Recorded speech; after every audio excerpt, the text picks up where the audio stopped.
তো জেজেকে চ্যাপ্টার 266 চলে এসেছে অ্যান্ড ইন দিস চ্যাপ্টার আমরা ফাইনালি মেগুমি ফুশিগুরোকে দেখি যে এই চ্যাপ্টারে ফাইট ব্যাক করে। তো চলুন শুরু করি। তো আগের চ্যাপ্টারে আমরা দেখেছিলাম যে ইউজি সুকুনাকে ছোট ছোট জিনিসের ভ্যালু শেখাচ্ছে অ্যান্ড সেই চ্যাপ্টারে ইউজি সুকুনাকে থ্রেট দেয় যে যদি সে মেগুমির বডি ছেড়ে ইউজির বডিতে ফিরে আসে তাহলে ইউজি সুকুনাকে মাফ করে দেবে।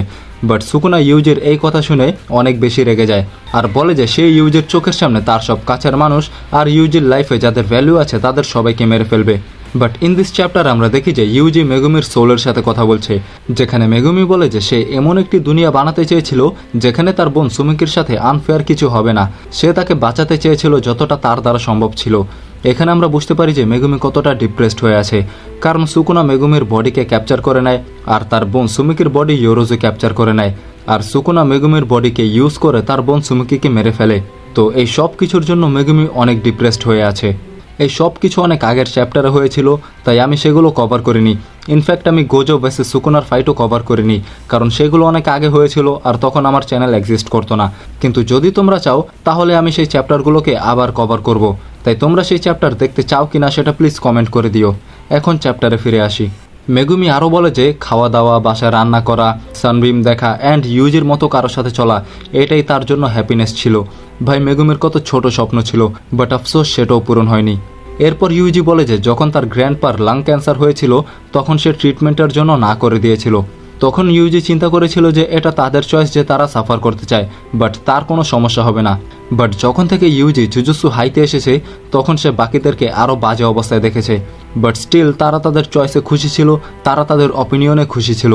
অ্যান্ড তখন থেকে সে মানে ইউজি অন্যের ডিসিশনকে বোঝার চেষ্টা করে, অন্যের লাইফের চয়েসকে বোঝার চেষ্টা করে। আর তাই এই অবস্থায় সে মেগুমিকে বলতে পারছে না যে ইউ হ্যাভ টু লিভ। মানে আগে ইউজি অন্যের ডিসিশনকে কোনো প্রায়োরিটি দিত না, বাট যখন সে জুজুৎসু হাইতে বাকিদেরকে অনেক হার্ড চয়েস নিতে দেখেছে তখন সে অন্যের চয়েসকে, অন্যের ডিসিশনকে মূল্য দিতে শিখেছে। ফর এক্সাম্পল ভাই নানামি তার সামনে মারা গিয়েছিল, বাট স্টিল নানামি তার ডেথকে অ্যাকসেপ্ট করে নিয়েছিল। আর এখানে মেগুমি অনেক কিছু সহ্য করেছে, তাই সে মেগুমিকে বলতে পারছে না যে তার বাঁচতেই হবে, বিকজ মেগুমি যা সহ্য করেছে সেটার পর মেগুমির উপর ডিপেন্ড করে যে মেগুমি কী করতে চায়। এরপর আমরা দেখি যে সুকুনা তার হলো উইকার বাস্কেট ইউজ করে ইউজির ডোমেন থেকে বাঁচার জন্য। হলো উইকার বাস্কেট একটি সিম্পল ডোমেনের মতোই, যেখানে এটা অপোনেন্টের অ্যাটাক থেকে সুকুনাকে প্রোটেক্ট করবে। বাট এটা করতে হলে সুকুনাকে তার 4 হাত বিজি রাখতে হবে, কারণ হলো উইকার বাস্কেট ফর্ম করার জন্য একটি হ্যান্ড সাইন দরকার হয়।